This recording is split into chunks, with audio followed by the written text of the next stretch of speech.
Welcome back to Next Gen Warriors, Elevate TV. We have Ann Kiveli with us, who is being very honest and is being very true. And like I just told her, honesty is a virtue. And the reason why we are sharing on these things is because kuna watu wengi sana who will relate and also kind of identify with these sorts of seasons. That mtu anaweza kuwa, ana struggle na their calling, wito wao, ana struggle na what they need to be doing the right thing. Yes. But at the same time, they keep having something that's keep pull out, in and out.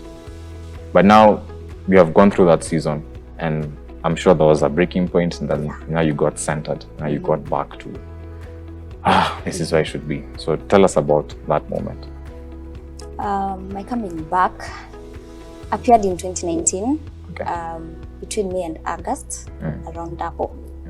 When I moved now from uni and I was living in my own place, bedsitter pale, and Bedsitter Chronicles. mikutano ni nyingi because throughout uko peke yako. So I think most of the times I was doing whatever I was doing because of peer pressure. Because now when I moved out, I'm now in my place, akili iko timamu. Got centered. That's when now I made a decision. But hata sikuamua, like nimekaa chini nikaamua. It happened. With time I realized I don't want any more going out. I don't want any of doing this and that. And I had a lot of praying moments alone, worshiping alone, dancing alone. So that's when now it came up. I think that's a potent point you brought up about peer pressure. Because I think many young people, we fall victim to that sana. The peer pressure beta. And at that time they don't realize it's peer pressure. Yeah, you won't have fun. Niko na squad, niko na rende. Yeah. So peer pressure, like you said, ndio ilikuwa inakupull into those things. Yeah.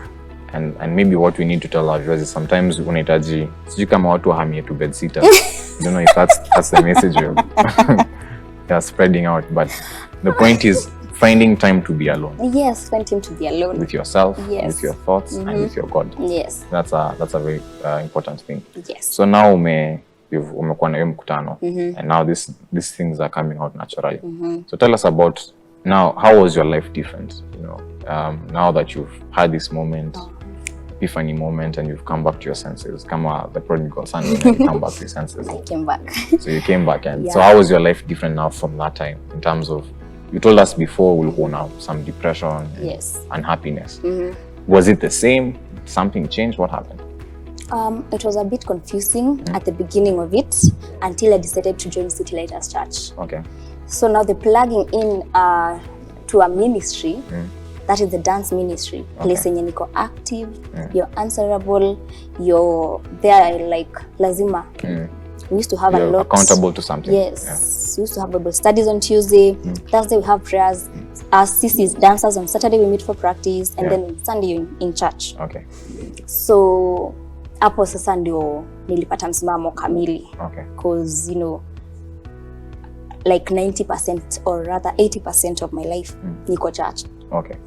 So niko attachment ama niko church ama niko pale hivyo kwa bedsitter.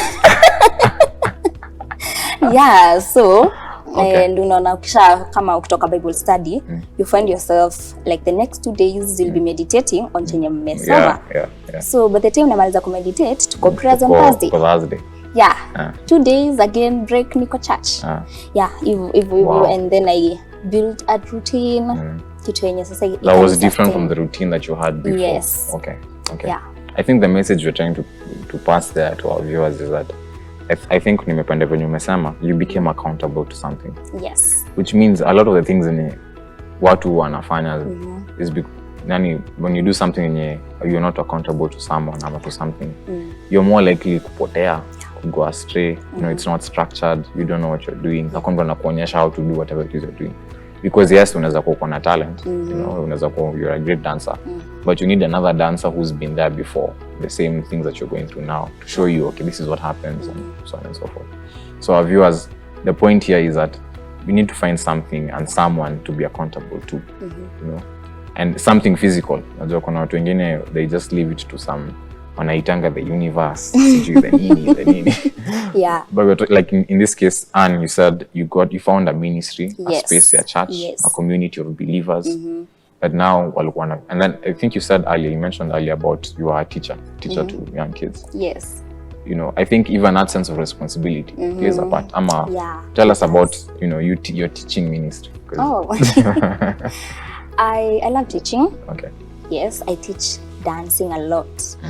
And I came to realize, Juicy, that I deal a lot with kids. Okay. Not even youth, not teen, but a lot of kids. Like primary kids. Okay. Because it's either I'm training in a school, a primary school, or in a church. Okay. Most of the times when nafunza ni, yes, kuna some teens, but ni watoto. Yeah.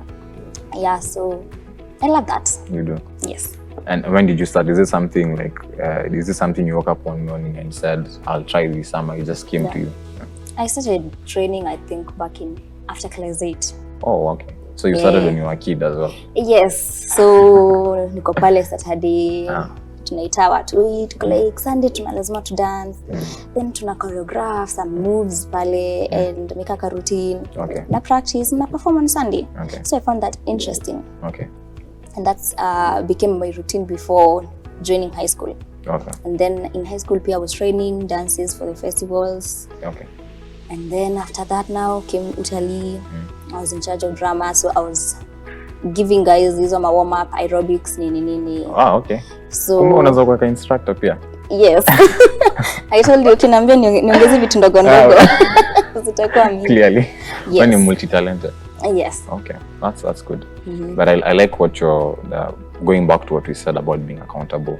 Yes. Found a community of believers. Found a space whereby there's a routine that's different from what, you know, whatever routine you are doing. And hiyo ilikusaidia kuku center kidogo. Yeah, in just a moment. Yeah. And this is one thing I realized young people don't want. Your accountability, like. Yeah, true. Mtu ataki maswali. Let me do me. Let me just do. Yes. Do you. And that's the main problem why most of the young people get frightened wakisikia mambo ya kuokoka. Because you know you have to be accountable of everything you do. Yeah. So wow, like they don't want. And I think even beyond that, when you're basing from your story, is that even kuokoka bado is still a journey, it's still a process. Yeah. It's a dying every day. Kila siku kuna kitu, you have to die to something every day. Yes. You know, something is dying within you every day. And beyond just kuogopa being accountable to someone, maybe sometimes watu wana struggle na they don't want to let go of some of these things. You know. But until mtu afike mahali where they wanna agree to let go of something, and then now so that's a very good thing you said. But beyond now, you found a community and ilikuwa inakusaidia. I'm sure as like we said earlier, life yako ili change. Ukaanza realize there's some other things you can do. Yes. And I believe it's at this point you started baking. Because you did say you are a baker as well. Yeah, I did. Yeah. No, my baking started within the lockdown period last year. So just recently, huh? Yes, last year, around August. I was just baking for fun. Then my dad decided, let me just repeat what he asked me then. Because I was using a mwiko, a normal mwiko ile ugali, and a sufuria to mix my ingredients. Okay. So he found me watching a movie and mixing. Akaniuliza, wait, sasa watu wenye na baking kwa mahoteli wanapitianga shida yenye napitia. I told him no. Akaniambia, then I think we can do it better. What do you need to bake like them? Wow. So that's why I started. He got me the equipment, some of them, and then I baked my mom a birthday cake for her birthday. Okay. Ulianza nyumbani? Nilianza nyumbani. Okay. We decided to surprise her kwa job yake. Okay. So to surprise, I got clients. My dad was like, chukua order. Nikaanza na bei, akaniambia waambie utaongelesha baadaye. So I picked the numbers, I picked orders. Wow. And that's how I started. I started with 2 orders. Mabeshte 2 were there. And I went for it. Wow, that's an amazing story. That's very amazing. That's very amazing. No, you know. That's really awesome. So kumbe when wanasemanga charity begins at home. Yes. That's what happened for you. It does. Kaanza nyumbani, and from there it started this whole thing that you've got going. And I think that's also important to say, because maybe kuna mtu there's something akona, a talent akona, yenye anakalia or and maybe the only thing they need is just kuanza. Yeah. And in your case, umesema ulianza na kamwiko na sufuria. Yeah, mwiko na sufuria. And not once, I did it severally. Just that this particular day, my dad found me doing it. Yeah, so viewers, anza tu. That's the parting shot. Anza tu. Yeah. And once you start, things will roll in. So we are nearing the end of our show, and I wish we had more time, because I know you've got so many stories that you could share. But we had agreed that instead of doing a parting shot today, because we have a dancer, and I don't know if the camera crew is getting a shot of these dancing shoes. We're trying to set up something very small for you. Okay. Are we ready? Have we set? I want us to do like a short gig, Okay. just something kabash kadogo tuka 40 seconds. Okay. And tutasaidiwa na Aaron. Aaron is part of our camera crew today. Some body movement.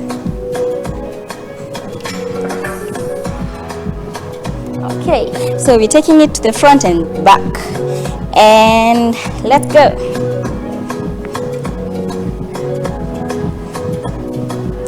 We're adding something else.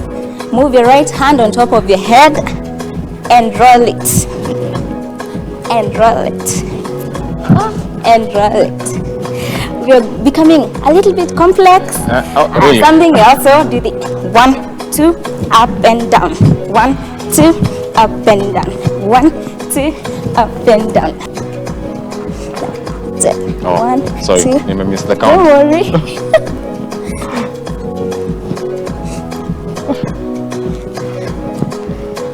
Tufunge show. So, Party shaanza hapa, so wherever it is uko nyumbani, wherever it is that you are, I hope you to join. You've enjoyed today's show. Remember, same place, same time, and enjoy your evening. Asante sana. roll it back. Okay. Then roll it back. Then